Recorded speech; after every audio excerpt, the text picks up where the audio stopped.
Здравейте! Аз съм Гергана Даниелова Чубанова. Искам да живея в по-хубав апартамент.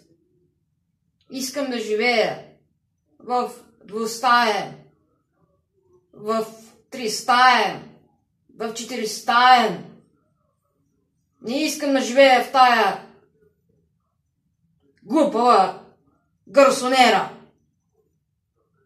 И другото, което искам да кажа, че вие, македонци, трябва да признаете българите.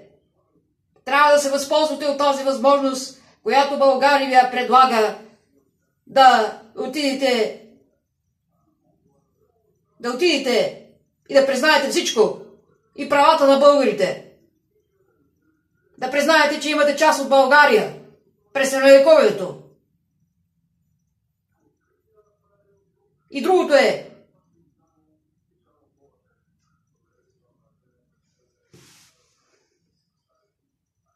че искам да живея в по-хубав апартамент. А не в тая гарсонера.